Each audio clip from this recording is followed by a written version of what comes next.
Okay, good evening. It's February 11th, 2016. It's the board meeting of the Hyde Park Central School District. The time is now 6:15. May I have a motion to enter executive session to discuss the confidential matters pertaining to the employment and future employment of particular persons and persons pertaining to collective bargaining negotiations, please? So moved. Second. Did you know it's the robocall from the Hyde Park School District? Just stockbroker? Right. We have a second? We did, we just need the vote. All in favor?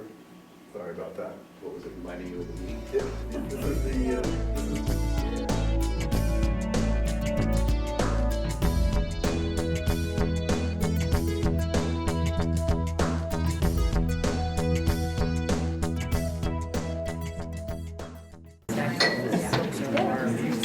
okay, I think we're ready to get started.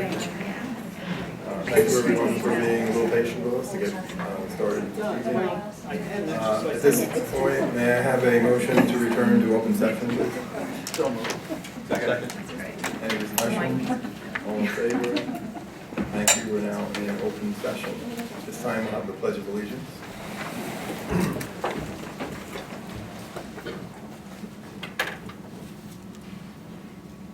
I pledge allegiance To the flag of the United States of America and to the republic for which it stands, one nation, under God, indivisible, with liberty and justice for all.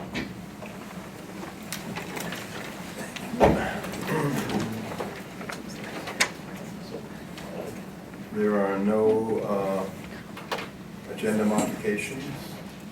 May I have a motion to adopt the agenda? So moved. Second. Any discussion on that? All in favor? Thank you. Bringing us to Pride. You want to go first? I'd love to. I'm happy to report there's numerous things that I get to talk about tonight. I'll start off with the FDR girls and boys basketball both won their senior night basketball games. Furthermore, the FDR gymnastics performed exceptionally well last night, which I was able to watch, and it was nice to see so many of the seniors in particular do very well in their senior night competition. Recently, the FDR students went down to Haviland Middle School to talk with the 8th graders about the value of the laws class which they offer there, and that stands for Life and Workforce Skills, which offers credit, like high school credit. So it's nice to see that being emphasized for them, as well as seeing the intermixing of the high school and middle school. On February 18th, we have our Black History Month celebration at FDR, so I would encourage everyone here to hopefully make it down at some point during the day to see that. Each year it's really something special. And we have new executive council members who were elected last week. These include Joey Calazo, Leah Strait, Sydney Courier, James Pineda, and Brian McGill. So my term for executive council is officially over. So my term as far as student government goes is finished. Thank you for your service. Thank you. Bittersweet ending. Yeah. Is there anything that you wanted to add? That was it. I do have a few.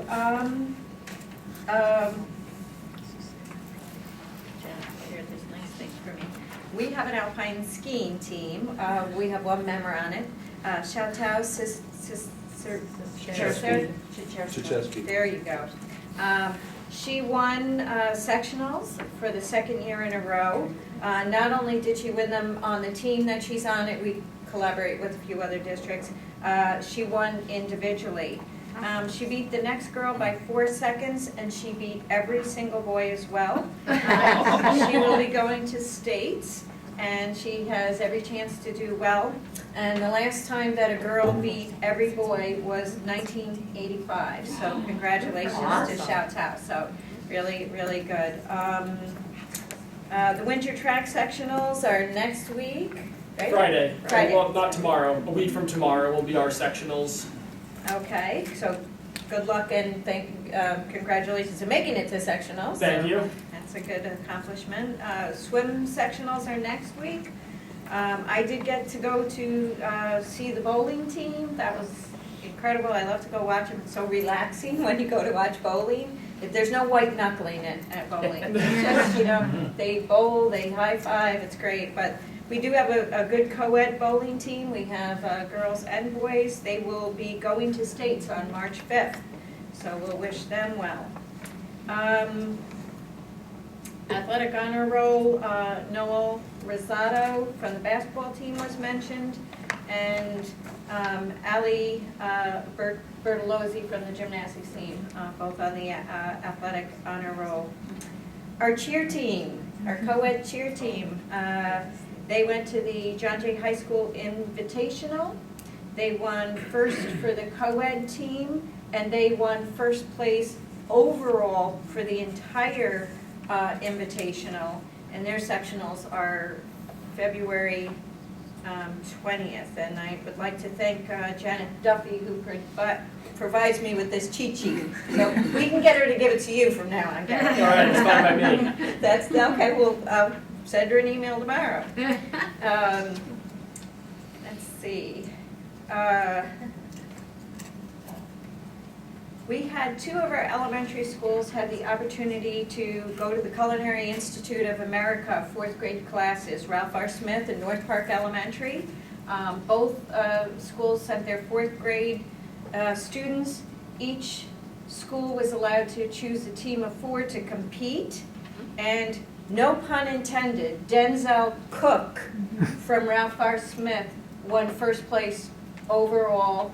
And as soon as it's called the Masterchef Junior Competition, it will be aired on television. As soon as I know when it will be aired, we will share that with everybody so that they can attend.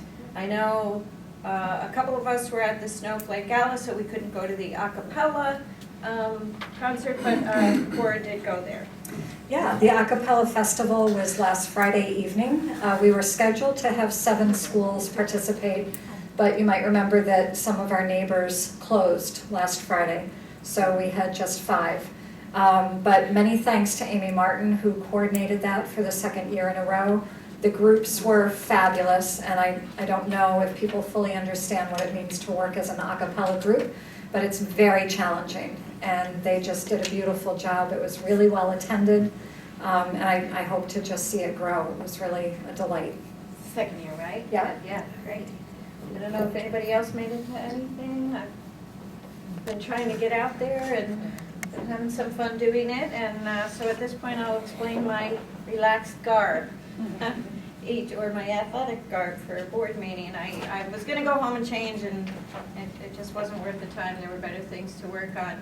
Every year at North Park Elementary, they do jump rope for heart, and every year I choose one event to participate with the students.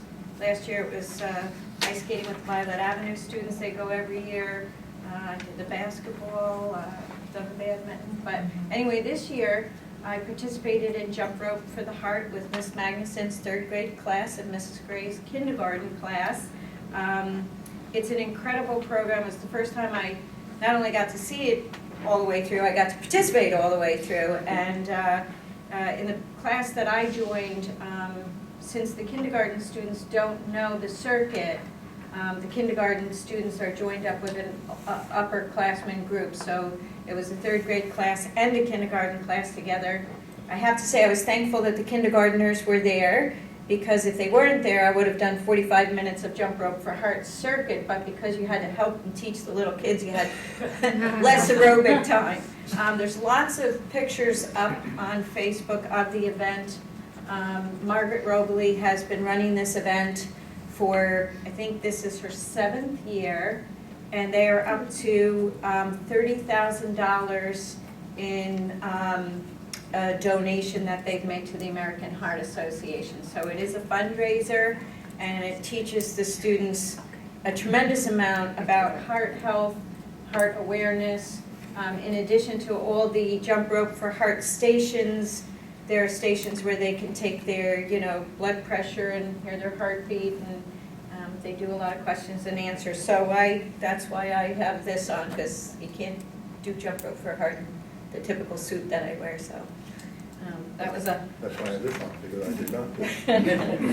it was certainly the highlight of my day today. So, one last piece.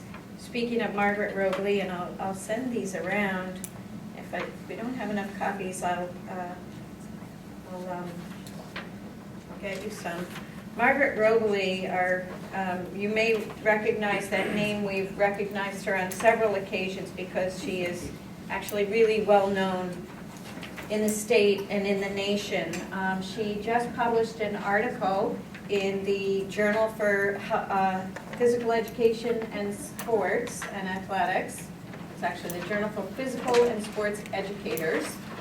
And her article is about incorporating vocabulary into physical education classes.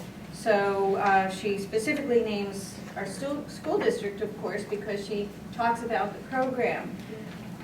But how fascinating to have one of our phys ed teachers publish an article about incorporating language arts and vocabulary. And if you read the article, she has her students on iPads using QR codes. I mean, she has the full package of tech, vocab, physical education. It's a really well-written article, so there's a copy for everybody who wants one, and maybe we should post one online if people wanted to read it. So I was with Margaret today, and I congratulated her for her publication. So that's all it. Okay. Do you have anything else for the superintendent's report? Superintendent's report, the middle school Washington DC trip leaves tomorrow morning at 4:30. 4:30. So we wish them a safe journey. It'll be cold, but hopefully not so much any bad weather, but it's an exciting trip. Just a reminder, tomorrow is early release for all students. Tuesday is Superintendent Conference Day. The Science Fair and STEM Expo is March 4th from 5 to 7. And I think that's it. The concession stand meeting got rolled over from the last agenda. We're going to wait till we appoint we'll put it on the same agenda, the discussion, the same agenda where we appoint a concession stand manager. That got rolled over by mistake. Okay. Moving on, I guess we'll have a special education update of the year.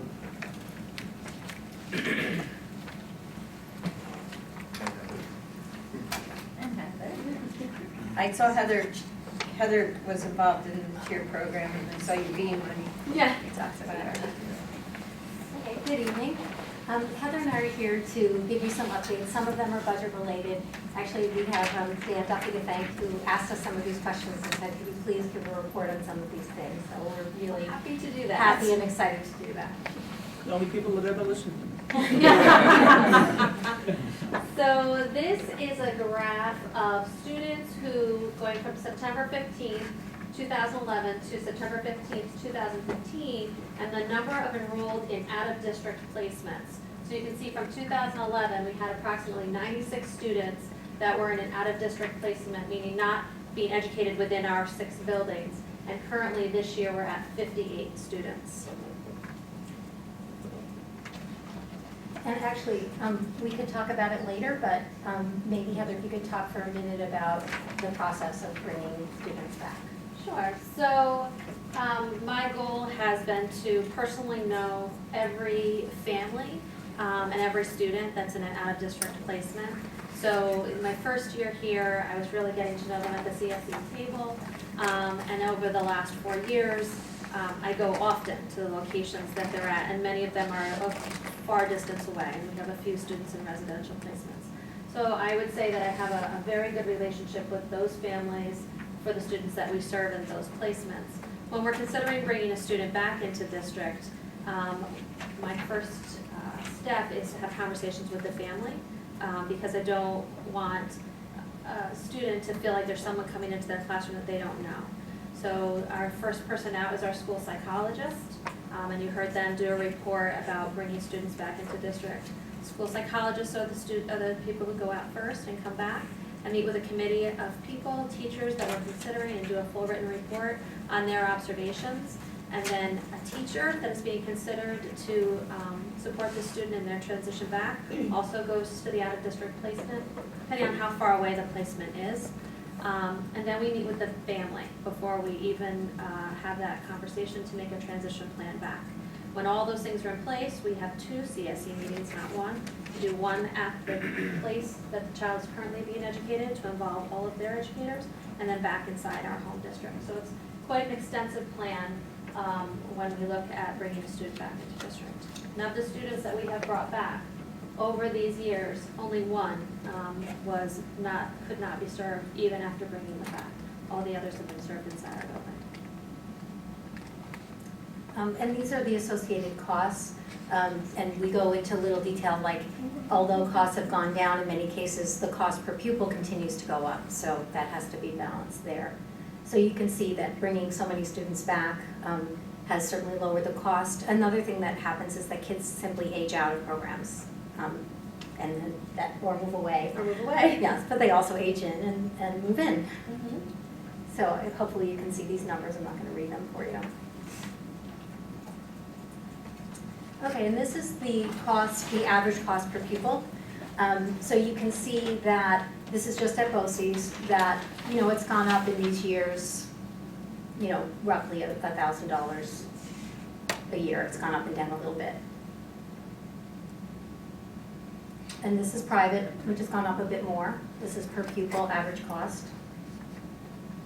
And there's something called rate setting, where the private school will appeal and say it really costs us this much to do, and then that rate setting not only changes going forward, but it's retroactive. So we get charged for years that we thought we were paying a certain rate, and we get charged after. So part of the consideration when we make a decision about whether a student is ready to come back or not into district is that our graduation rate for students who are in out placements was not great. And as we are moving to increase our graduation rate, you can see over time that our students with disabilities are significantly graduating within that 4-year time period at a higher rate than they have been in the past.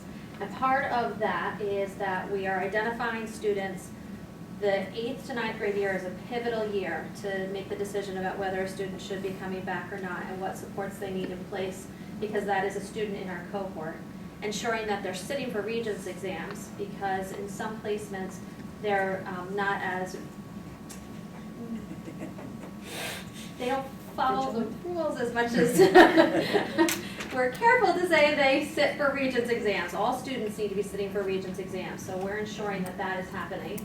And we're meeting with guidance counselors individually multiple times throughout the year. Mr. Party and I sit down and we look at every child, how many credits they have, and whether they will be able to graduate within the 4-year time period. And we still look at 5th, 6th, 7th till the age of 21, but we're really focused right now on that 4-year time period. And I'll add that we've gotten very creative about figuring out how to help kids graduate on time. So whether it's credit recovery or alternate programs, different ways to catch up. Certainly the summer school program is a big support for that. So part of the strategies for success is that no matter where the student is being educated, whether it's at FDR High School or Haviland, I meet with the administrators for all the programs and determine a plan for every child for graduation. Again, if they're at BOCES or at that Clearview, Children's Home of Kingston, wherever that child is, there's a 4-year plan for graduation. And if we're having difficulty with administering the Regents in those locations, we have the students come to Hyde Park Elementary or to FDR, depending on where is the most appropriate place for that child to receive that. We do have the online credit recovery as an option, where if students are having difficulty and their day is just so full that they may need another method of getting credit recovery, we provide that online. We do have the summer school and Regents prep. Mr. Party has an Each One Reach One, where he pairs a professional in the building with a student who might be at risk to come up with a plan for ensuring that they're able to graduate. And I'll just jump in here and say that people volunteer to do this. People took multiple students. I took a former Violet Avenue student and she graduated. She was gonna anyway, really. But we had a nice chat. And then again, all students are sitting for Regents exams, and then increasing our capacity for social emotional needs, which is where we see the TCIS training, sanctuary work that we're doing. Recently I've started to go in the evening to the Children's Home in Poughkeepsie to be with the students when they're being tutored at night. They also are using the sanctuary model there, so that we can report during the day what's happening at night in their homes as well. So do you have any questions for us? I have a question on the numbers. My math skills are not helping me here today. There's 58 out-of-district students that cost $2 million, but the per pupil cost for private placements is $62,000. That doesn't come out right. That comes out to The- 3 million. Yeah. The average cost at BOCES and private we gave you. Yeah, but it looks like the average cost in private is off, it's way off. Part of it too, maybe when we look at out of district, we're looking at what we're budgeting for. It also impacts transportation. There's other areas that it may, we can go back and look at those numbers again, but I have to look at that again. Well, If you took my a phone number, said it's 3.6 Yeah, I hear you, million. yeah. It's a lot of money. Yeah, there's also, there's average, but this also includes students in residential placements that are $150,000 each every year. It's obviously still cheaper to bring people back in. Yes, yes. That's for sure. Yeah. Well, Yeah, that's a good thing. And one thing I'll add is, there's a bit of history of creating programs in district, not properly staffing them, not properly training. And we really have invested in really the best training that's available and the staffing that's recommended by the professionals we've worked with from Cornell. And when staff say that they need more additional support, we've recommended that the board has supported that. So I think that's also why we're seeing success. We're listening to staff. When Heather talked about having people visit, if our staff think that it's inappropriate for a child to come back that they've observed, then we don't make that move at that time. But they've been, very ambitious about wanting kids to come back as well. Okay. Are there anybody else have a question? no, I was gonna ask the same question that Doug did, because the numbers are out of line by 50%, so I'm not sure exactly what's going on. Yeah, we can ask to Alright. look at it broken down Yeah. into transportation and the rest of that, so it's really clear. Yeah, but is the out of district, that's all private? So this number right here is any student that's not inside one of our 6 buildings right now. So this includes a Not child, BOCES either. includes BOCES. It's Include all of BOCES? BOCES, Yes, all of 58 private, students. Yeah. all of private, and I think home. At home, we've got 2 children at home. This includes children who are so medically fragile that they can't be put on a bus or would need nurses full day all the time. So, We agree with the program. We just like to understand that the numbers yeah. do what So we'll send it to the whole board. If you're interested in multiple years, or we can look at just, this year and last year to get a sense of how do these costs break down. I just would like to comment, I've been on the special ed committee for, I believe this is my 15th year. And I was involved the first couple of years that they started bringing children back. And the comparison to the preparation and success of the program 15 years ago and the program now is unbelievable. I mean, we've gone 2 orders of magnitude at least in improving and being successful with the kids and with the parents. I mean, you mentioned bringing a student back and parents would just go nuts, absolutely nuts back then.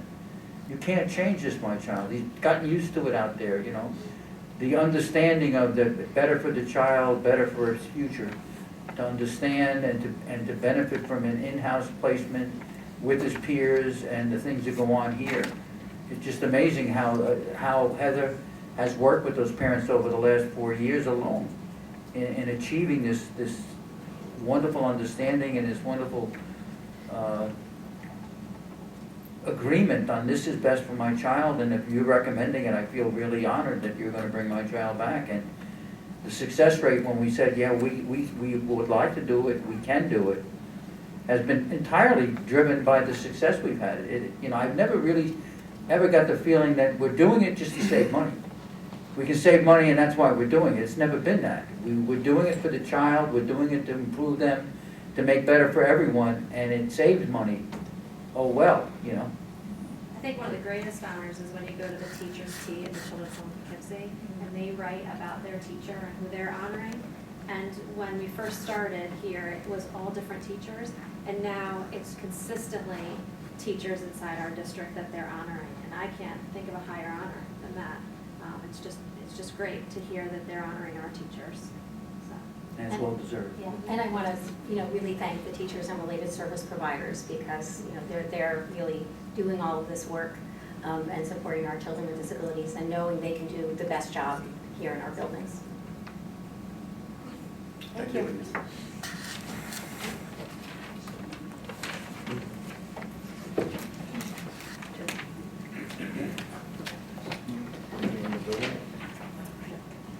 All right, next up is building condition survey update.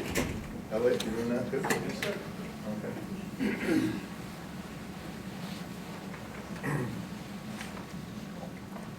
That's what you're holding there. Turning the heat up, closing the doors. Good evening, everybody. It's been a little while since we discussed the building condition survey, so I came tonight to give you an update as to where we stand right now in the process. Just a quick background on what the building condition survey is. Basically, it's a global assessment of all school facilities. We're required to do this every 5 years by the State Education Department, and we're not allowed to do it by ourselves. We have to bring in a third-party consultant. Typically, they require at least one architect and/or one engineer to perform the service for us. This year, or this school year, we decided to put some fresh eyes on the district, and we went out for an RFP for a new firm to provide the service for this year. We had 9 responses. They were from all over New York State, and then even a couple out-of-state candidates. The superintendent and I went through and interviewed 3 finalists, and we landed on CS Arch, which is a New York State firm. We're being served out of the Albany office of that agency. Why is the building condition survey important? We're going to call it BCS for brevity, because it's a lot of words and it's a lot easier to say the acronyms. Basically, it provides us with the basis for capital planning, not just for us, but for the State Education Department. With over 700 school districts in New York State, many of which receive aid from the state when it comes to new capital improvements, the districts as well as the state need to budget for these projects. So New York State tells us that they want to know everything that's on our radar as possible capital projects for the next 5 years so that they can plan their finances and help us plan ours accordingly. I've even heard people say that if you submit a project for a capital renovation and it's not in your DCS, they will be very unhappy with you and may not approve it. So it encourages everybody to really take a good hard look at their facilities so that there's no surprises when it comes time to ask for capital aid and project approvals. So we use it for planning our evolving instructional needs. Obviously, the classrooms that we use change year to year, generation to generation. We plan to repair and replace aging building systems. You'll hear terms like end of life or end of usable life or obsolescence. Sometimes things just age out. Our oldest buildings are over 80 years old, and that kind of thing happens. Assist in short-term and long-term budgeting, and I pretty much explained that, both for the district and for the state. We have, with our financial planners, Linda can, I'm sure, explain this in further detail, but we look ahead probably 20 years when it comes time to financing these type of projects. So where are we today? Well, we started the process by reviewing the most recent, which was in 2010, the last BCS, as well as the Hyde Park capital plan. In 2013, we presented the board with a revised capital plan, which included items off of the 2010 BCS, as well as a lot of time and energy spent by the Facility Steering Forum and the school district's administrative group to nail down and identify the needs through the eyes of the constituents as well as the administrators. So we started there. We toured all of our sites. Our architects and engineers spoke with every one of our head custodians, our facility staff, and myself, Jim Hubel, other administrators, department-specific administrators. We had a meeting with every single group of mechanics by trade to get their feedback on what they think the needs are in the district. We received the draft documents. Most of them came in just last week, so we're still drilling down. There are about 42 pages per building, so it's a rather in-depth look at all 9 of our facilities, so a lot of paperwork to trudge through. So our next steps is to get through that draft paperwork. We're reviewing it for validity and it's a new firm, so sometimes the pertinent data needs to be tweaked a little bit or adjusted.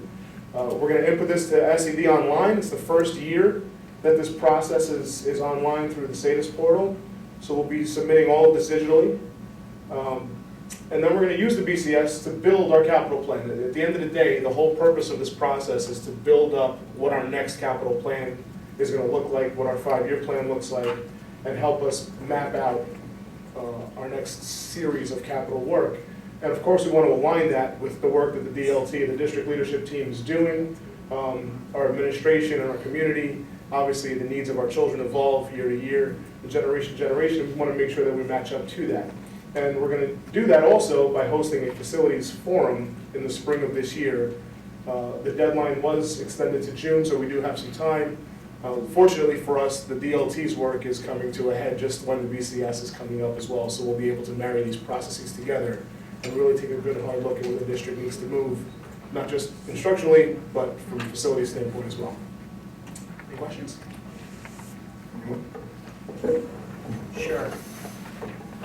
Any surprises? Anything, I know you haven't had time to go through all the data, but anything there that they found that maybe wasn't on your radar?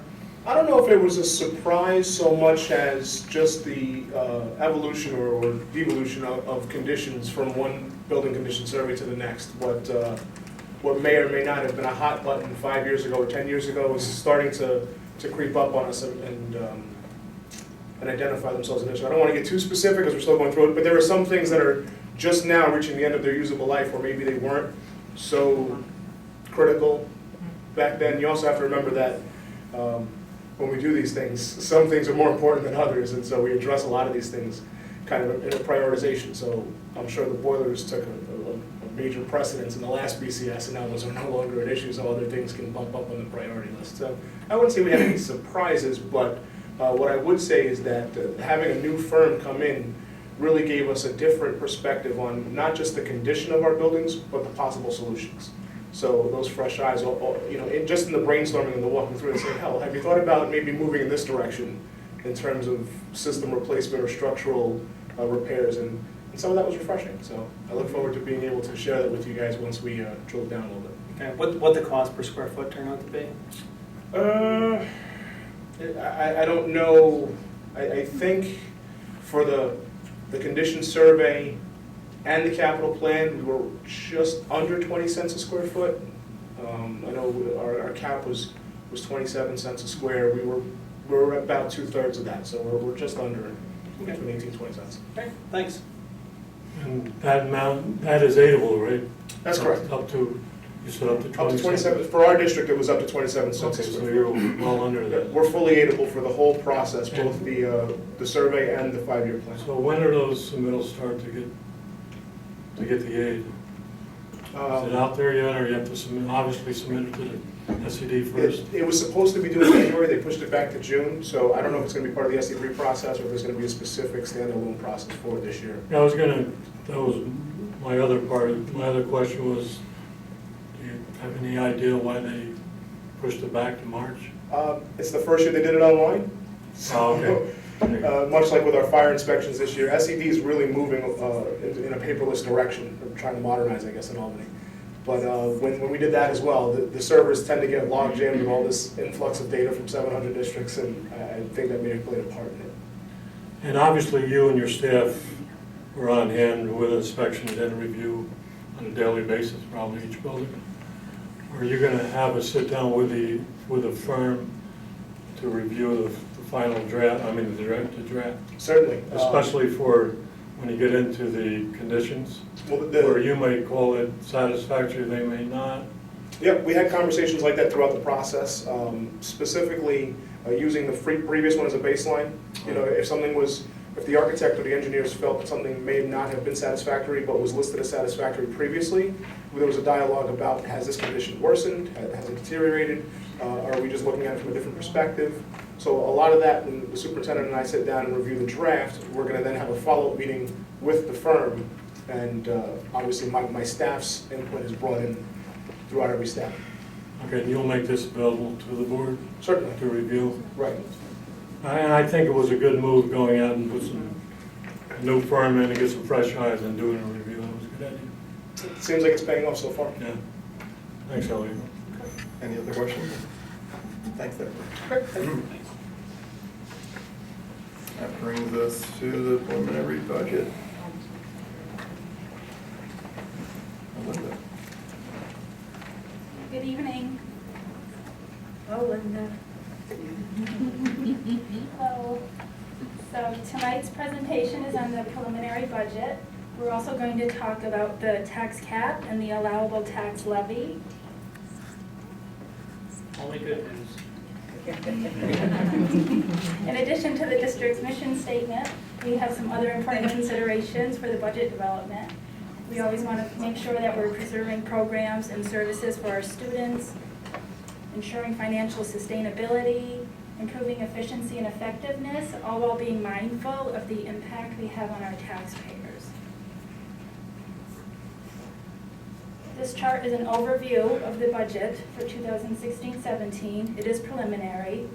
We can see that we're calling for an increase in the budget over the current year's budget of $1,006,114. That's a 1.14% increase. It's interesting to compare that to the capped tax levy of $57,948,711. That's an increase of only $129,441, or 0.22%. This is the lowest tax levy increase in 40 years. Say that again. Say it again. It's the lowest tax levy increase in 40 years, since 1976-77. I was in kindergarten. The tax levy increase was $61,878 in that year, but at the time that was a 1.31% increase. Our increase in the tax levy for next year is 0.22%.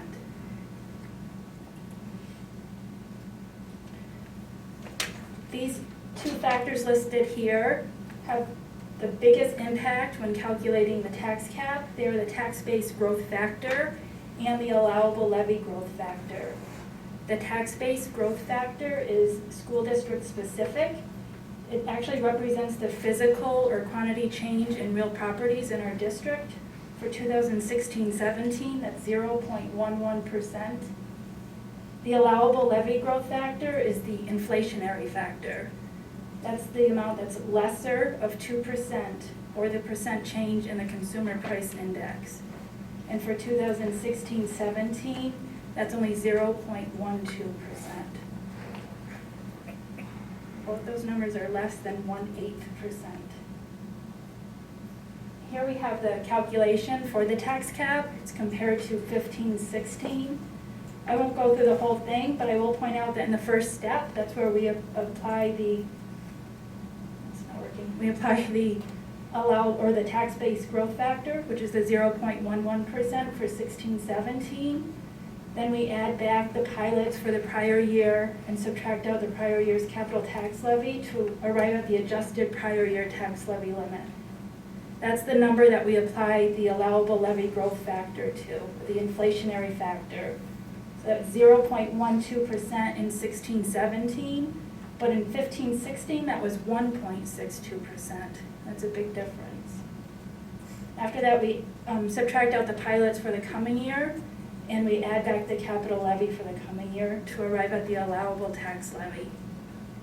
Again, that's $57,948,711, or an increase of 0.22%. So before we move on, are there any questions about the tax cap calculation?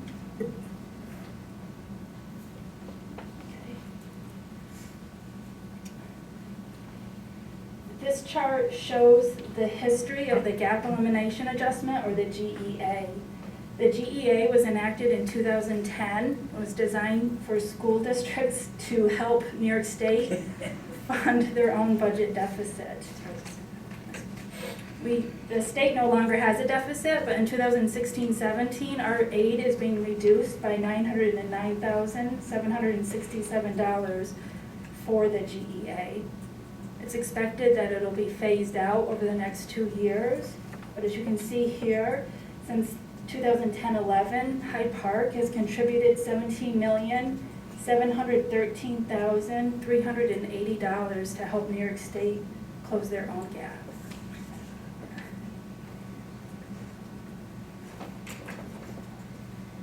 This chart shows the 16-17 preliminary budget as compared to the 15-16 adopted budget. Some of the significant changes are described in the next 2 slides. We show the budget additions and subtractions or savings. But before we get to that, I just want to point out, you can see we are at the tax capped amount. We're increasing the taxes by $129,441. The state aid increase is 4.63%. That's $1,225,977. Earlier, Elliot talked about the financing for the debt. If you look at the debt service payments, our financial advisors do a really good job at keeping our debt service payments level. That's only changing for next year by $2,800. Here we have the budget addition for 16-17. We plan on adding 5 additional co-curricular stipends at the high school.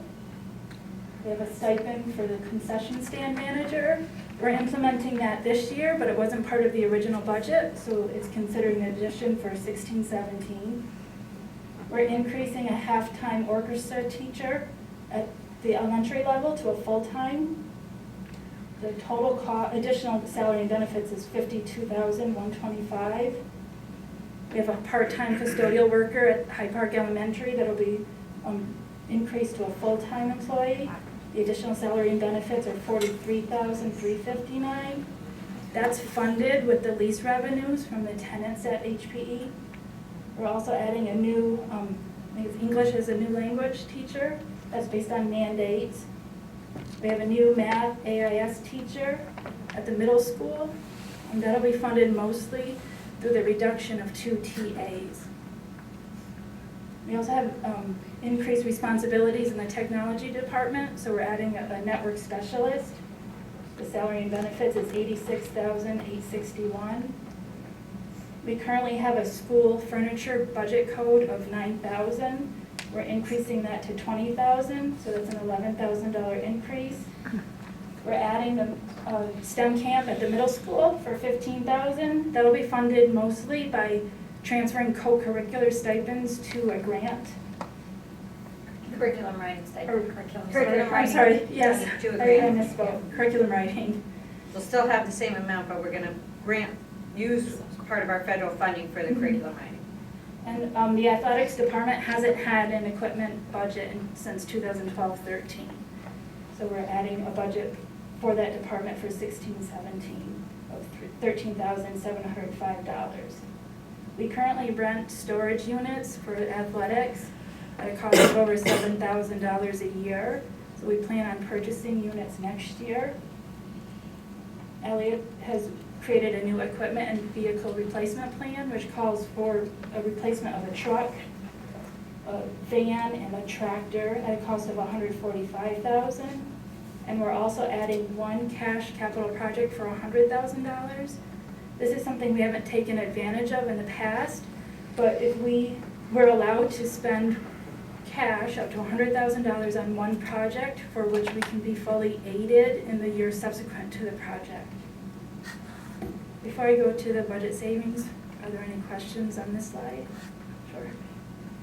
On the, going back budget to budget, you have a decrease of over $1 million for BOCES? Yeah, that'll be Who caused that? mostly Aviva. Aviva and Heather. That'll be explained on the budget savings slide. But because they've been bringing students back, we have decreased cost at BOCES. We're adjusting the budget to match the savings that they've realized. We hadn't done that We hadn't done previously, that we previously. probably could have done it a couple of years ago. Other questions before we get to the budget savings? Now, the first 5 categories here are revenues. And these are not new revenue sources. This is just an adjustment to the budgets to make them more in line with what we actually expect to receive next year. We receive almost $100,000 a year in lease revenues from Hyde Park Elementary, but we had only been budgeting $44,000. So we're increasing that revenue budget by $55,712.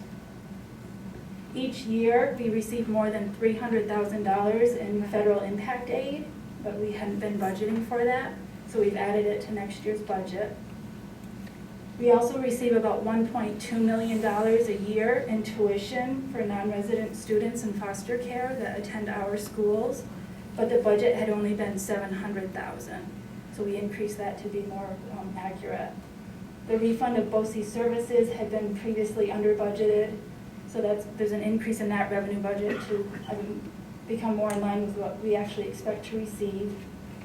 We expect to earn about $100,000 in interest earnings next year, but the budget is currently $75,000. And then in the expenditure codes, we're moving the curriculum writing to a grant that's $10,000. That'll be used to fund most of the middle school STEM camp. We're calling for a reduction of 2 teaching assistants. And if I could speak to that one, we have been out of compliance in the delivery of our academic intervention services at the middle school for math, in that we really need a certified math teacher, and we have had excellent math teaching assistants in that department, and have not wanted to reduce people, therefore having them lose their jobs or positions, but we have had verbal, we've been told verbally about a couple of retirements. So it's a way to, through attrition, become more into compliance. So we're not looking for anybody to lose their position. It's not official yet, so we may have to revisit if for some reason someone changes their mind, but for right now, that's the plan.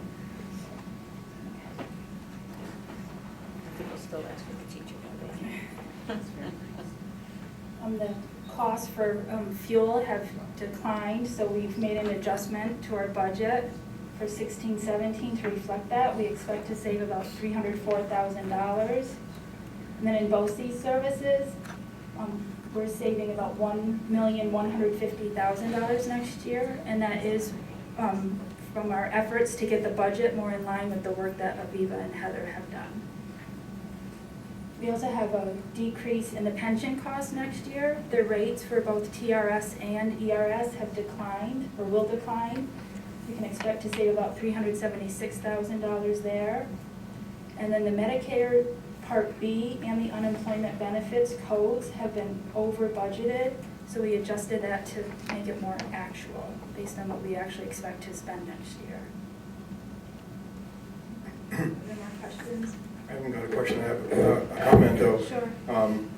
This is a wonderful start at bringing our year-to-year budgets more in line with what we actually spend, and I'm really commend the work you've done for this because it hasn't been done in the past.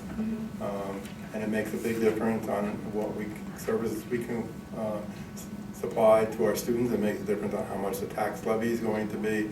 The estimates are closer to real numbers, and I think this is a great way to go. So, thank you. And we're able to live with our low tax levy by making these adjustments. I just got one question. How far back did you go when you make the adjustments, like the foster care?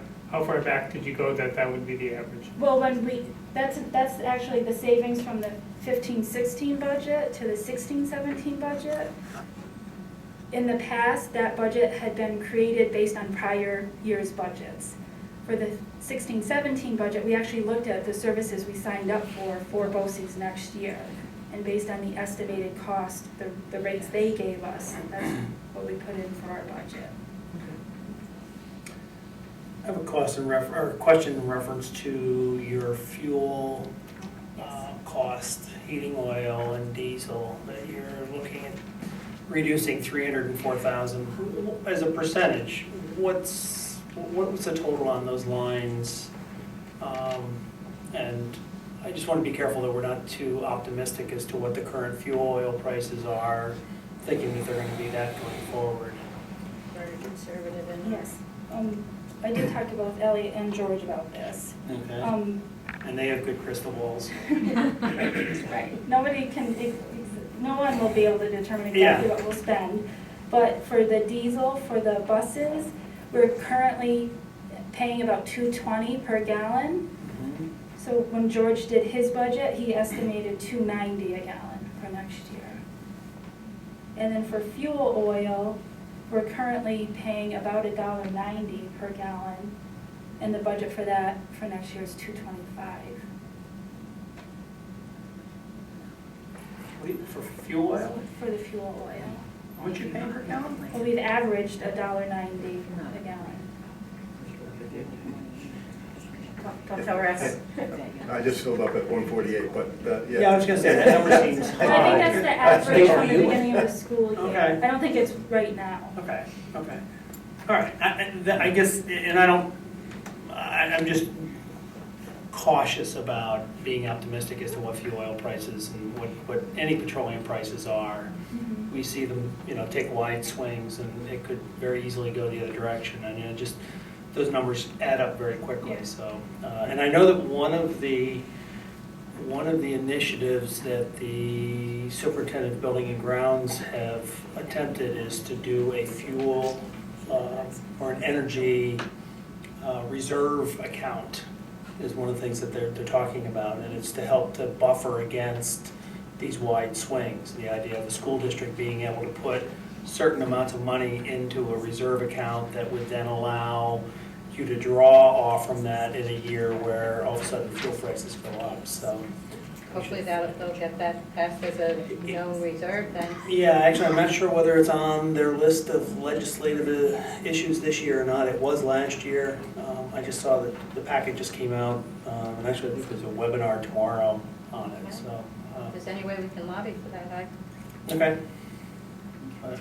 So that's my point, is just being careful not to under budget for fuel oil and gas. That's why we didn't budget at the Current rates. current. Yes. Thanks. Sure. Are there any other questions? Yeah, one of the revenues under budgetary savings is tuition billed to other districts for non-resident students, Yes. $500,000. It's been my understanding that we effectively break even for tuition billed to other districts because we also send some of our students out of district. And so that by the time you figure what we pay other districts and what they pay us, it's a wash. Right. We have an expense code for which we pay for the tuition that we pay to other school districts. And that code has been budgeted properly over the last few years, but the revenue code has been under budgeted. I understand. So- So the existence of what we pay other districts has been budgeted, but the revenue we make from accepting students from other districts has not. Has been under budgeted. And that's why it's here now. Mhm. It's just an increase to that code. Currently, it's about $700,000 in the budget, but we will bring in about 1.2 million. Okay. The other question I have is concerning energy savings overall. So we have an energy savings specialist in the district, and we've been getting quarterly reports on her work and the forward progress we've been making there. Have any of those savings been included in this budget proposal? Yes, when the budget was calculated, it was based on an estimated usage amount for next year and an estimated price per gallon. So the savings that we have recognized from the energy program are reflected in that. Based on current actuals? Yes. Okay. One other, and this could get off on a tangent, and I don't mean to. HPE, is that building running as a plus, a minus, neutral? How are we? Plus, Plus? plus. Okay. I think you had it, what, didn't you have the HPE revenue listed? Yeah, the first line here shows that's the additional revenue. We take in almost $100,000. It's over $99,000 in revenues from the leases at HPE. Okay. And what are the expenses? And then we have currently we have a part-time custodial worker, but we'll be increasing that to a full-time person. The increase is $43,359. I'm not sure, I don't remember off the top of my head what we budgeted for the part-time employee, but it's not more than $80,000. So maybe it's a side item, that at some point it'd be nice to get a little accounting just to see where HPE is Yeah. from a revenue standpoint and expense standpoint. And, you know, I know that the building's fully occupied. Viva actually is over there, as you know, and has been advocating for a full-time custodial person. In the rents that we charge, they are charged a cleaning fee for common areas, not, we don't go in and clean their spaces, they're kind of responsible. But with that said, part of what we provide as our contribution, if you will, to our UPK grant is to clean the UPK rooms. So it's become almost a full-time job. So with the full-time person, it also will allow us to have that extra person for some other specific jobs. So there'll be full-time at HPE, but also if we have specific jobs where we need an extra pair of hands for a part of a day or a special project, we know we can dip into that. But we can do a little thing on the HPE. Yeah, I think just it would be appropriate for Mhm. some interval. Are there other questions? Yeah, you've got an addition of 2 assistant coaches. Yes. Do we know the programs that they're getting these coaches, or is that in anticipation of?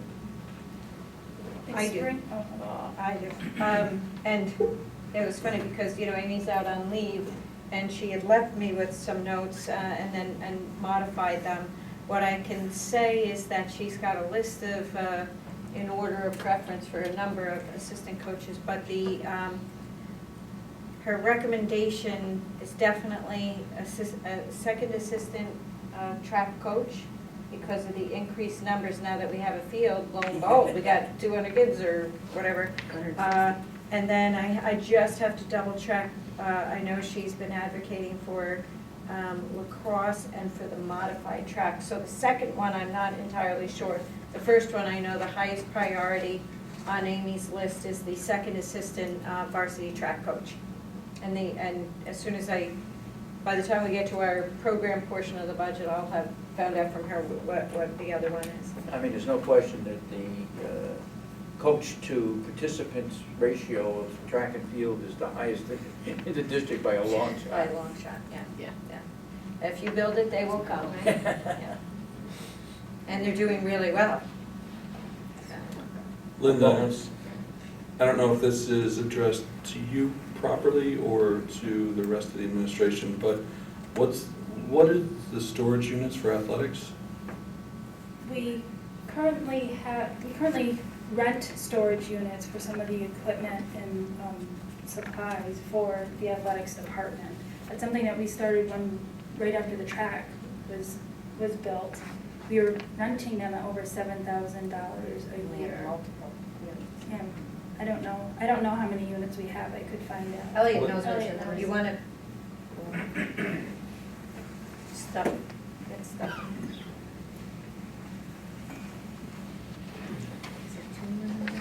Hi. We actually rented 4 40-foot containers. After the track and field product, we had 2, and then we added one. It's really for the containment of all of the new equipment, specifically large scale, like the jumping mats for long jump, high jump, pole vault, things that don't really fit through a door to bring inside the building. The 100+ hurdles that we have, the carts, and all the related equipment. So a lot of the small stuff is locked up in the building, but the large items have to be kept in containers, and they have to be kept in such a way that they're weatherproofed and airtight to the extent that rodents and such can't get in and eat up our pads and mats and such. So I've never noticed those. Where are they located? we've got 2 of them in the back behind the track in the compound. They're usually off the access road up out of the way, so they're not a visual eyesore to our guests at the facility. But we have a small one for football down low on the practice field that's been there for a while. The newer ones are up off the access road and in the storage compound that used to be the old transportation garage area. And it sounds like, well, so there's one for football. It sounds like a number of them are, contain equipment that we acquired when we installed the new field. Yeah, Track and field equipment. Yeah, we brought on 2 right out of the gate when we started the new construction project. So the new field brought us 2 full containers worth of stuff and then some. We had to add some more and replace some old stuff. So. Okay, so a lot of that equipment is track and field paraphernalia that we didn't have or didn't need because we weren't hosting track and field events. Correct. Are there other classes of equipment there? When I met with Track and Amy, field? she had identified a need for storage for all outdoor activities. I think we have more football equipment, more lacrosse equipment now with the new field. So it wasn't just track and field, they just seemed to have the largest sized items. But when Amy and I sat down, we identified a need based on the current square footage we have. You got a 40-foot trailer, 8 foot wide. So you're looking at roughly a little over 300 square feet per unit. So we have a baseline need of 1,200 square feet of storage space, given the full containers that we have, and not to mention the little trailers here or the little sheds there that she'd like to see consolidated into a more user-friendly environment. Okay, so it sounds like there were pre-existing needs for additional storage for outdoor sports equipment before we got the new track and field. Certainly, just less stuff, but there was a need, and then the items we had, much like our buildings, tend to age out and aren't necessarily user-friendly anymore. So we're looking to do something that's more comprehensive to consolidate not just our athletics, our sports needs, but our PE needs as well. I mean, there's a certain volume of equipment that she uses for physical education during the day that could be kept outside as well, more convenient to the instructional staff. I think what a lot of people forget, what a lot of people forget is, well, even though we had to buy a lot of equipment from track, there was still a lot of outdoor equipment. But if you recall, or may not recall, under the old home bleachers, there was actually a shed. It was actually, I don't know if it's part of the structure or whatever, but it was a physical structure that was underneath the home bleachers. That's where all that, I was going to say junk stuff was stored. I was going to say another word that I would say. It aged quickly there too. Yeah, so that disappeared obviously when those bleachers came down. So, then all of a sudden I think everyone looked around and said, we're going to put all this stuff, That's very true. And renting is not a cost-effective No, way of Connex taking boxes. care of this, so. They're 40 by 8 by 8 trailer boxes. Also, they're trailer, but they're not steel containers, drop containers. They're actual trailers? Oh, No, they're not. Axle? Yeah, They're they're boxes, boxes. they're standard boxes, they're not on Okay. wheels, Yeah. they're Okay. dropped, right. Right, yep. So how long will it take us to break even if we stop paying rent but we purchase these? Well, I can't answer that question yet, and I really wanted to, but I haven't gotten good quotes on the right size equipment yet. Because anything that we purchase has to be SED approved, which means it has to have panic hardware on the doors. We don't want to be able to lock anybody in. So they're not your standard storage units. They have to be modified with ventilation and panic egress hardware. They do have vendors on state contract. I haven't been able to secure a quote for the volume that we need to see what the break even would be. We're estimating based on our budget a 10-year payback, but I'm hoping it can be much shorter than that. Okay. Was one of the considerations to place an enclosure under the bleachers, similar to the prior configuration? It's been considered, however, under the current codes, we can't do that without designating it as a building and then treating it as such. So it has to be lit, sprinklered, ventilated, and we wind up building another house under the house that we took down. Instead of having a bleacher structure, you now have a storage building that has to be approved by SED, planned as a capital project, with building permit acquired for the construction. Once again, demonstrating that we need more bureaucracy and regulation. Okay. Speaking of under the bleachers, are there considerations, and I know this is completely off topic from budgetary, but since we're there, are there any considerations to control that space during evening games? So for example, when I've been there during football games, there's a lot of activity under the bleachers. Much of it appears to be a liability risk to the district. We're looking at options. Any modification of that would have to be budgeted for, and Greer and Linda and I have been discussing what that would look like, where we could make some sort of modification without creating an enclosed structure, so to speak. Right, we're getting quotes on fencing, but in the meantime, since you brought it up the last time, we did ask security to make that a regular part of their sweep. We have approximately 4 home football games where that's an issue, so for right now, we're handling it with making it part of the security routine, not just the security people that are there, but chaperones as well. And we are getting an estimate on what it would cost to fence in the area. Okay. Yeah, I'm conflicted on that particular issue because I've also been up there during track meets, and it's a great place for a shady place to rest, so it's not as if I want to. Yeah, okay, so, good, I'm glad it's And it's addressed. yeah, it is, and both from a financial and the whole safety, and the fact that we do actually utilize it, during the track meet. Thank you. From this conversation, I'm assuming that it is not proved, has not proved to be an issue during non-competitive times in the district when people are there to walk and stuff like that. We don't have any areas becoming a hangout for teenagers during the summer. No, I have not observed any instance of vandalism within the track and field, the new complex, which is quite impressive. We were actually up there today with Coach Holland, looking at some additional track items to add, and it was part of the discussion, was that we haven't seen the kids do anything negative to our space. No, I'm hearing from several people that the mentality up there is of the nature, totally different from when we were trying to get rid of the facility because it was so bad, is that don't mess with my turf, it could be painful. The students that are there, the students that are using it are so proud of what they've got that they're enforcing a code that leads to it being maintained and being respected. In my line of work, it's a point of pride to say that our kids are maintaining it well and have not mistreated it at all. Yes. Okay. Any questions on that? No? That's fine. I'm sorry, one more, I missed it, Aviva, but the ENL teacher, that's the result of having experienced 1 year under the new regulations from the state about push in, pull out. Yes, we did the best we could with scheduling. It's a lot more push-in services, and if children don't have the same classes, teachers are spending up to their whole teaching periods in 5 different classrooms, seeing 8 different kids, as opposed to they could have seen them in one period previously. So we have one 6-period assignment right now at the middle school, and we just went out for an additional 0.5 and couldn't find that person, so we're scraping by this year. And we'll probably have another 6-period assignment. So it really looks like at least a 0.8, so we're budgeting for 1.0.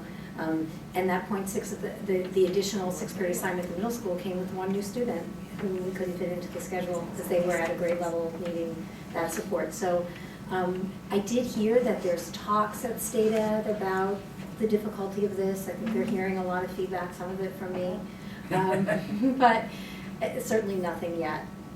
And the good news is more services for our English language learners is something, you know, I can't complain about.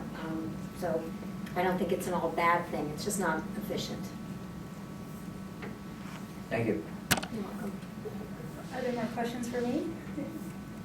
We do have a couple more slides. This slide here shows the history of our budget data. I do wish that I had as much history with the budget data as I did with the tax information, but I don't. With the exception of 2012-13, when there was a budget decrease from the prior year, and that was due to the closing of Hyde Park Elementary, the 2016-17 budget increase is the lowest, or I should say the second lowest then, in the last 11 years. So that's a 1.14% increase. And finally, this table here just lists the next steps for the budget presentations. Our next presentation is on March 10th. That'll be the component budget. In the past, we've presented on those budgets separately on different nights, but we're doing that as one presentation this year. So we'll have the admin, capital, and program as one presentation, and there'll also be the Prop 2, which is the bus budget. That's it for the presentation. Are there any other questions? Thank you, Linda. Good job. Thank you. Very well done. Thank you.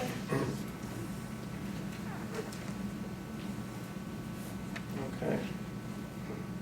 Everybody's been waiting for. May I have a motion to enter public participation? So moved. Second. Any discussion? All in favor? Thank you. Anybody would like to address the board? Please say.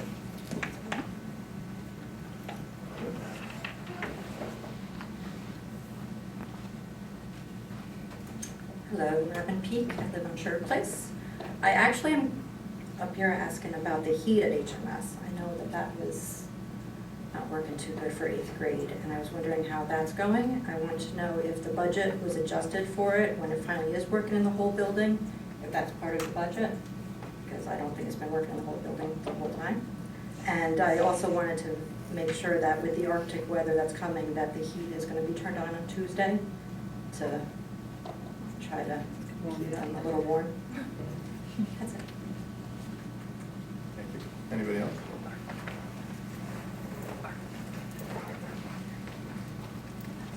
Hi, I'm Jen Morris. I'm a teacher at FDR High School as well as a parent of a 2nd grader, 6th grader, and 9th grader in the district.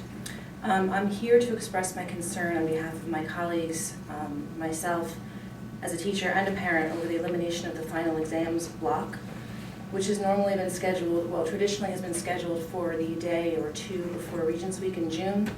It came to my attention, our attention, a week or two ago that that's not going to happen this year. And we have a lot of concerns over it because I can speak more to the world language. It's going to affect the world language students as well as the Global 9 students. They'll be taking the Global 9 exam that normally was held during this time. But the world language exam is a very high stakes exam for these kids. They have to pass this exam in order to receive credit for the Advanced Regents diploma. I think that we are doing them a big disservice to ask that they take this during class. There's a lot of integrity issues. Students can discuss test questions in between classes. There's an essay component to the exam that can't be done in a 45-minute period. They really need probably at least, in the quickest students, at least an hour to complete that.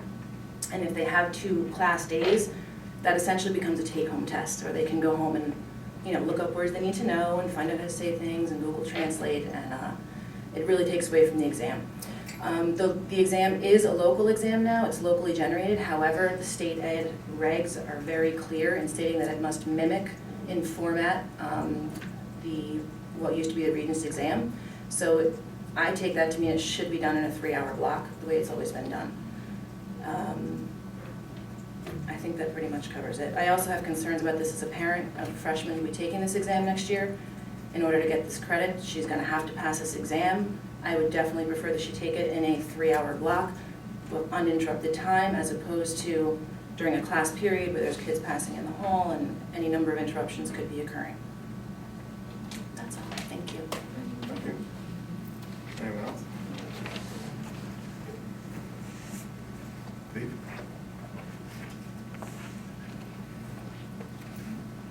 Good evening, Steve Hughes. First of all, I want to express my gratitude that you finally have somebody that appears to understand what a rollover budget is. I know that's something that at least some members of the board have been asking for a very long time. And I have a question. The increase in revenue that you're going to see this year because of the things that were either unbudgeted or under-budgeted won't be available next year, because hopefully they'll be budgeted properly.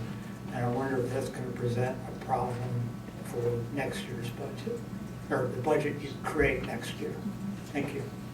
Thanks, Steve. Anyone else? I have a motion to return to regular session, please. So moved. Second. All in favor?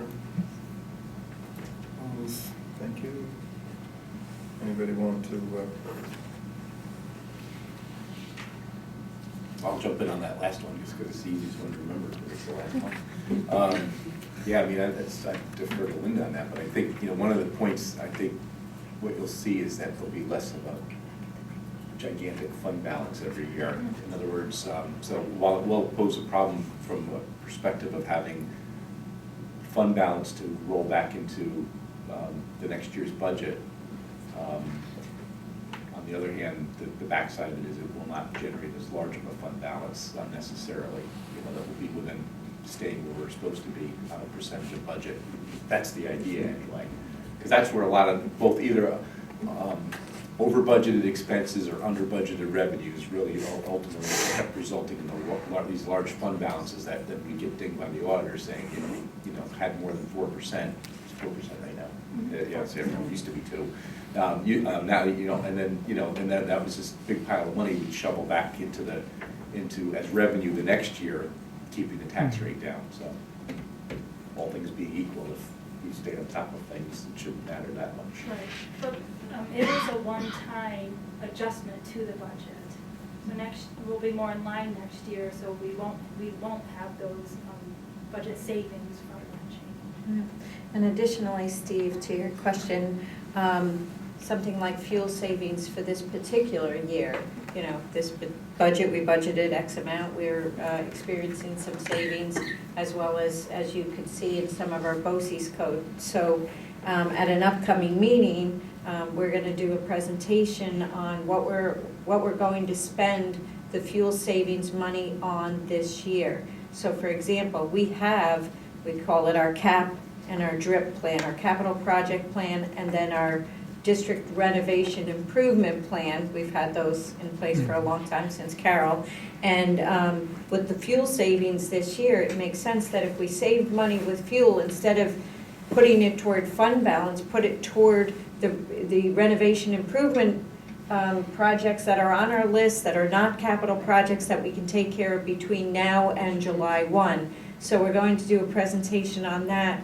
There are also some other things that we plan to take care of that are more student-oriented, things that are known needs. So we have some cost savings from BOCES programs, and we know we need furniture, or we need some items that we can take care of. So we do plan to utilize some of our savings from this year, and instead of just telling everybody, oh, well, we saved it, now it's going to increase our fund balance, let's take care of some of the things that have been on a list for 10, 12 years to take care of.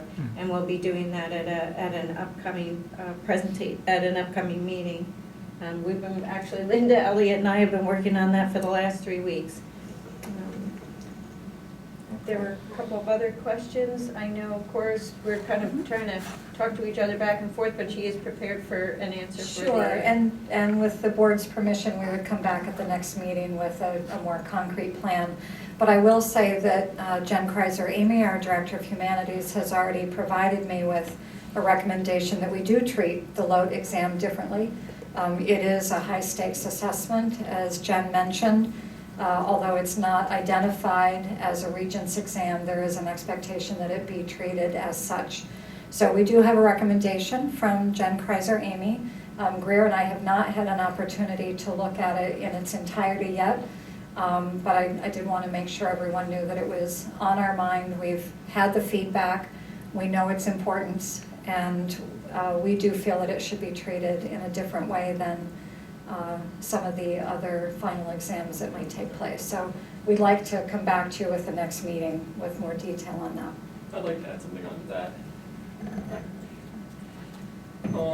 I think most students, and I hope most people see that as high stakes testing isn't necessarily the best thing ever. So by breaking up this test into multiple days, it removes some of that high stakes aspects to it. So it's not 1 3-hour block, pass or fail, this depends on all the credit that you get.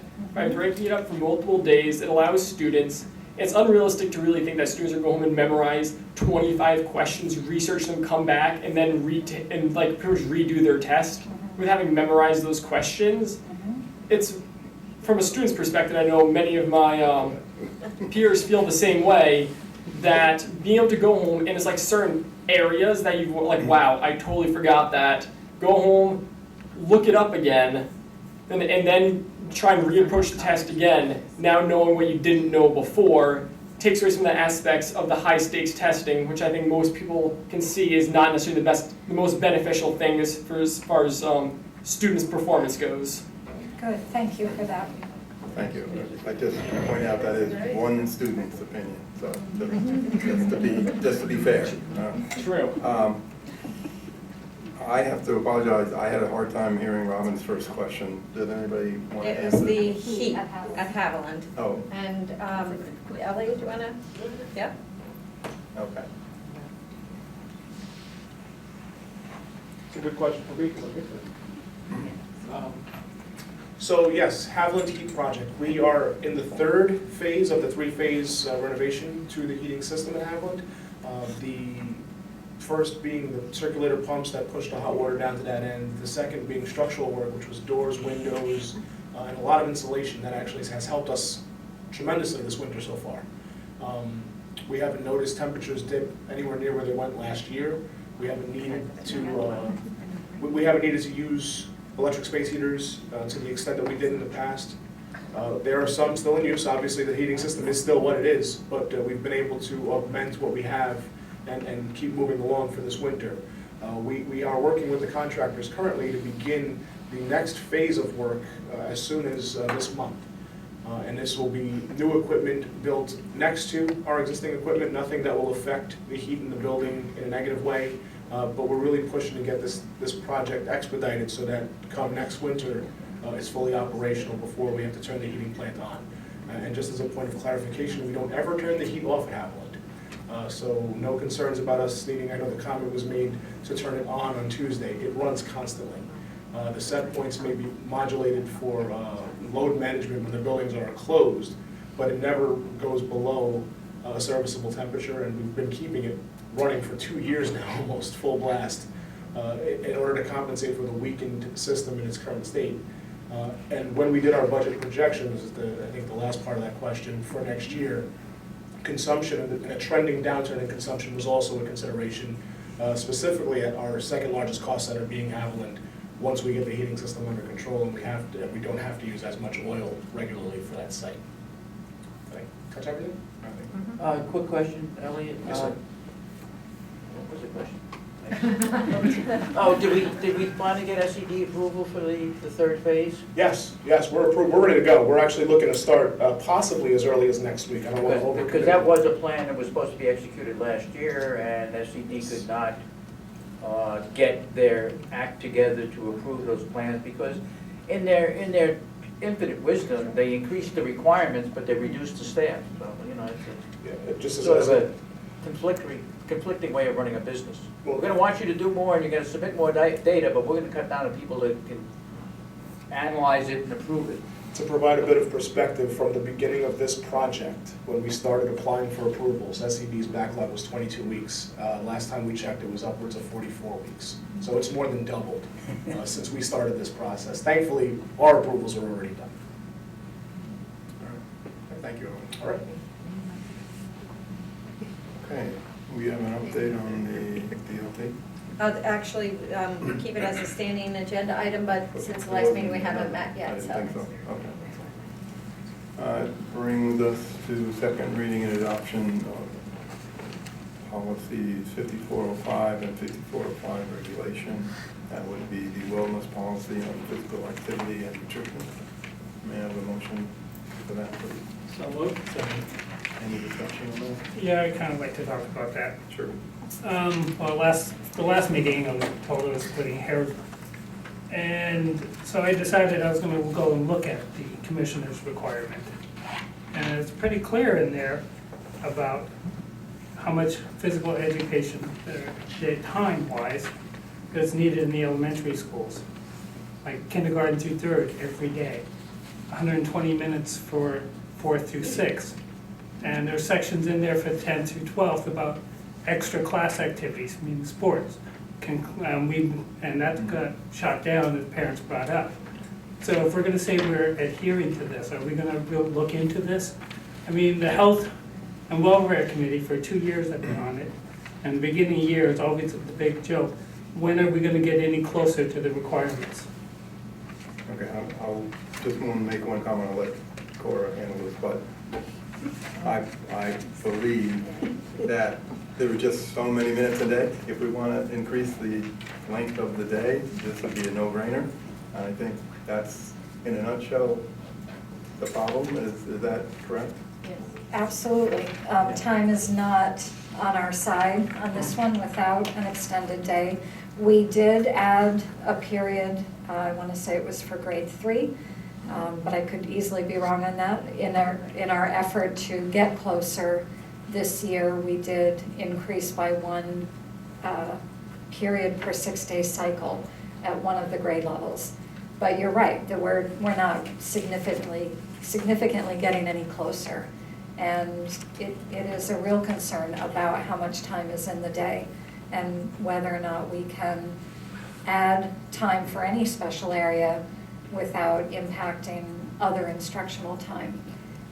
And it has been a fiscal concern as well for the district over the years. Yeah, You wanna add to that? this is a really tough one. I mean, on so many levels, we could literally spend weeks on this one.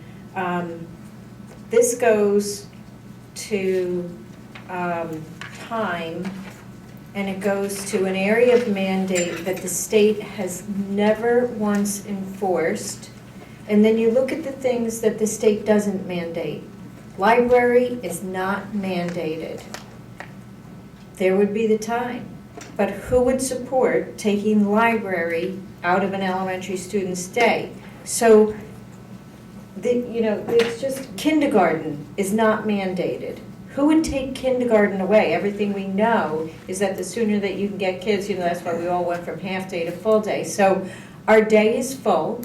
We have a set of beliefs of what our students need in regard to library time, in regard to music, art, and physical education. And the state regulations don't match what we value and how our school day is designed, nor do they help us out.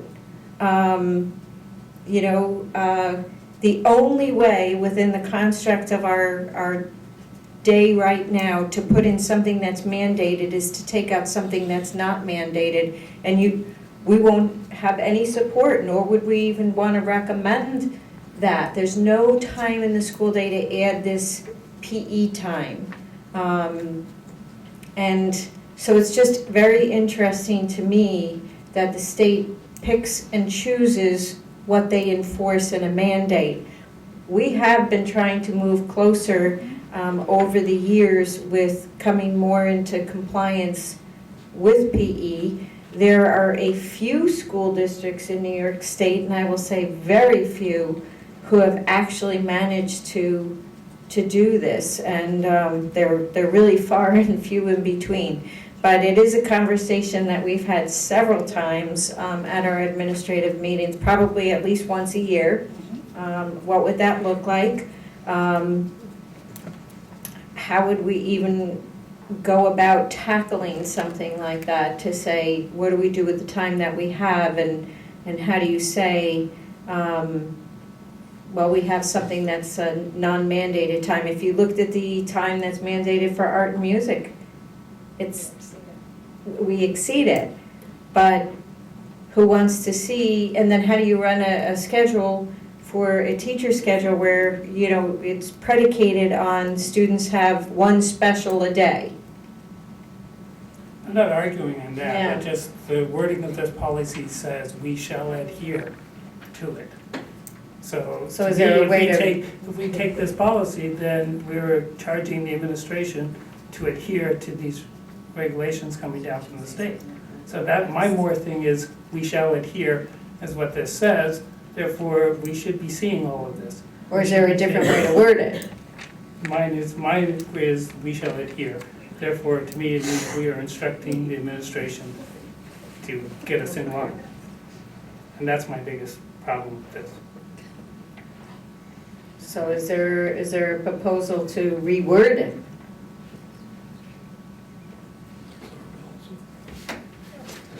That's your I- policy. Yeah, I share your concern about that. I don't want to reword it. I would prefer the length of the school day myself. I think, I just read a great article on the value of playtime.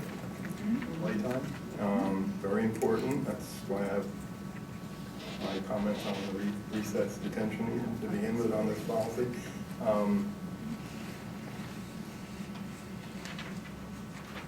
If we change the policy, eventually we'll change completely. We'll never, you know, aspire to doing it right.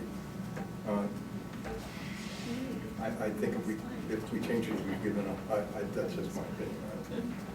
Well, I will tell you, we look at it every year. There's not a single year that's gone by where it's not a very lengthy conversation. Well, just, that I we guess, have. I guess to Jeff's point, he's right. We're actually set up a policy that we're asking, you know, that ultimately we're with a wink and a nod admitting that we're violating. I think we've had that policy though for a No, long, I know. long, Yeah, I'm just, long and I'm not arguing Yeah. that we should, because I agree with everything you said about, you know, where the New York State mandate is on that. You know, but it's almost like if we just took that last sentence out, the district's physical education program shall adhere, just take the whole sentence out, because really, most of the paragraph addresses everything, and then you get into the number 1, 2, and 3, and the one thing it says is shall do is incorporate the appropriate learning standards. Yes, we're probably doing that. And then that way, at least we have a policy that's not, that we're not being asked to violate, you know what I mean? You know, you spend a lot of time with collective bargaining, and there's a huge difference between the word should and shall. You know, shall means you must, and should means, yeah, it'd be a good idea. So, you know. I guess it amounts to, can you have a policy that goes against the state regulation? What's that? Can you have a policy that's... Well, it doesn't, because you just take that wording out, and then. But if the state says, if the state says you're supposed to do that, are we allowed to have a policy that says we're not gonna do it? We're not saying We're not gonna do it, that's right, We're we simply can do not- it. We could even do it without the policy telling us to do it. But it just seems a little weird to have language that tells you should, you know, that you must do it, and then we're not. Especially. I guess that's what we're saying. Okay. It's kind of weaselly, I know, but just, if you take the sentence out, then you don't feel like you're violating the policy. I move to edit the policy as suggested by Mr. Sheehan. Second. Any discussion? Just, I'm gonna vote against this because I really think it's, but all in favor?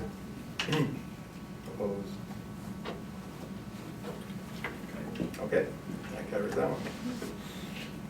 one additional question on that, since we're there. Sure. Last time I had an in-depth conversation on this, it was also my understanding that in addition to removing other important academic work during the school day, it would also drive expenses higher because we would have to hire more teachers to meet that requirement. Thank you.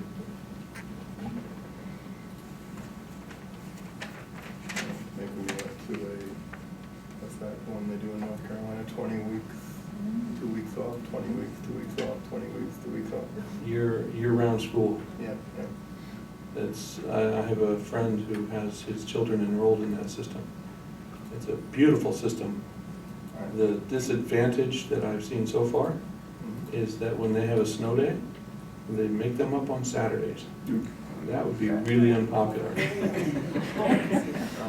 The other thing that would be required of us, if we were gonna do that, is air conditioning our building. No, I'm just saying that teachers' time of the day. there are solutions, some of them might not be as palatable as what we're doing now. So, but thank you. I always like it when the board discusses things, we don't have to agree, and we take a vote, it's done, so. Call the question. So now we need to vote on the Right. thing as amended. Right, we now have a motion for the amended policy, acceptance of the amended policy. So moved. Second. Any discussion on that? All in favor? I will vote with you guys. So, that's good. Okay, that brings us to the consent agenda, right? Right. Have a motion for the consent agenda as listed in the agenda items in the 10-point series. So moved. Second. Any discussion on that? All in favor? Opposed? Thank you. That brings that special in. Nice to get down there. I have a motion for 11.1 special education placements, please. So moved. Any discussion? I reviewed the packet and recommend its adoption as presented. All in favor? Opposed? Thank you. I have a motion for 11.2, the applicant agreement as listed in the agenda. So moved. Second. Any discussion on that one? Yeah, I had a question. Is this going to drive any budgetary increase? I can answer that. It actually is not an increase over last year's contract, it's just that we're putting every single contract to the board. So I think that there was a similar one last time. Yeah. It's actually gone down when you're doing year one implementation in a building, it costs a little more, so it's gone down since then. Okay, thank you. You're welcome. All in favor? Opposed? Thank you. I have a motion for 11.3, the change in date for the reorg meeting as discussed the last meeting and listed in the agenda. So moved. Second. Any discussion on that? All in favor? Thank you.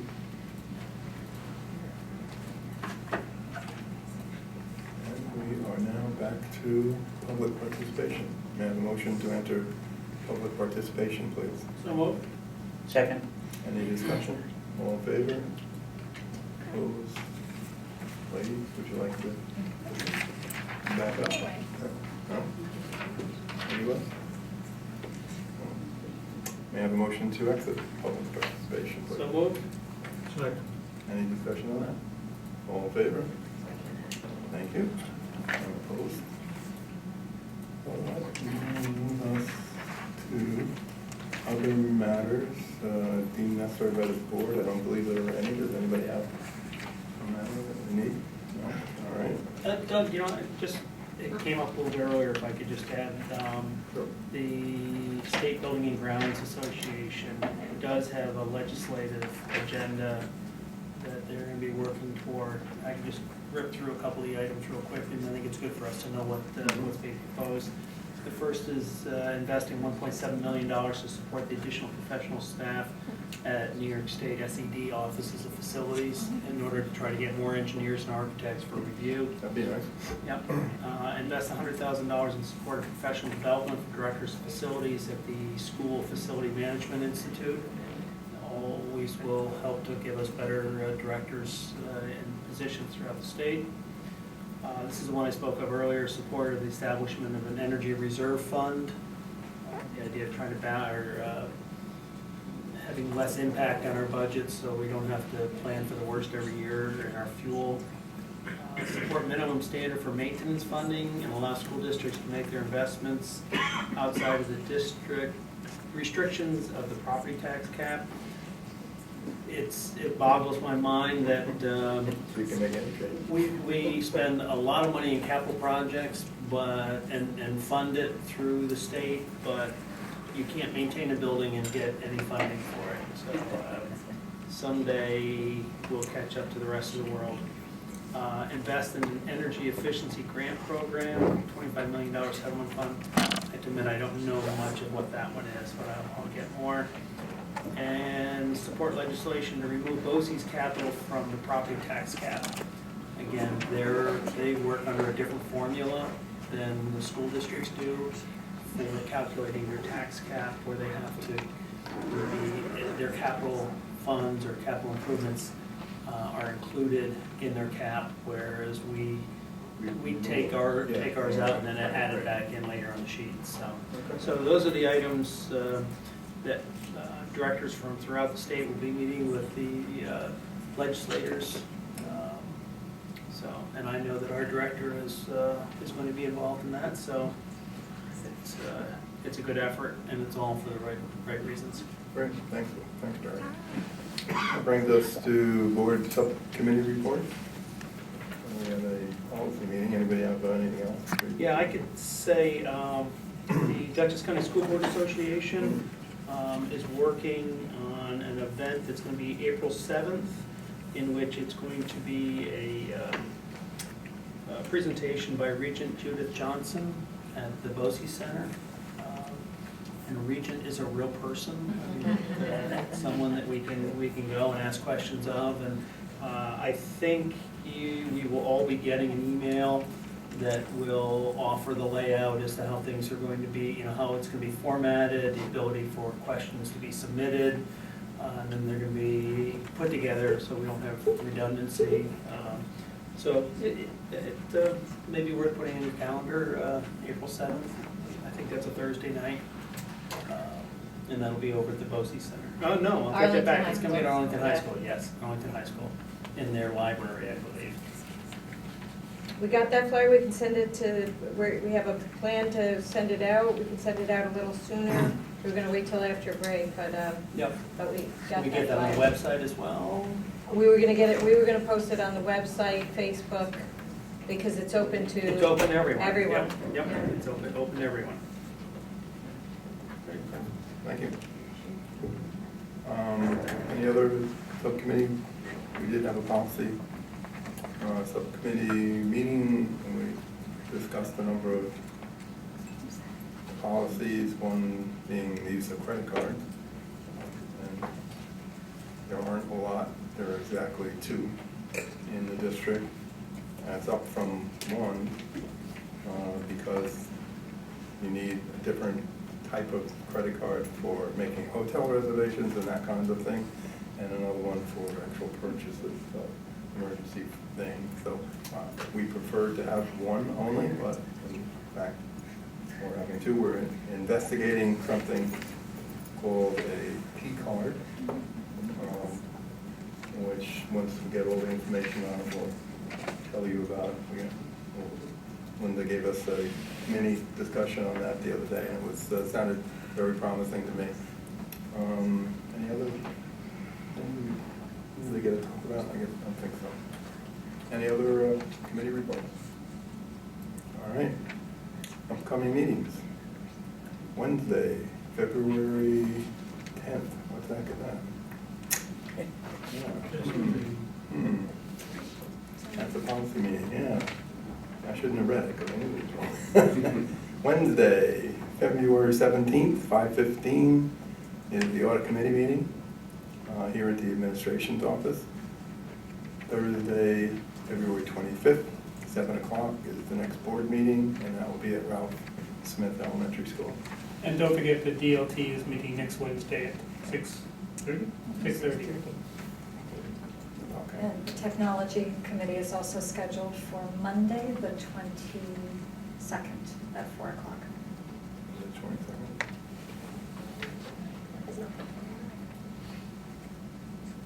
Oh, okay. There is no need for an executive session, so may I have a motion to adjourn, please? So moved. Second. Any discussion on that? All in favor? Opposed?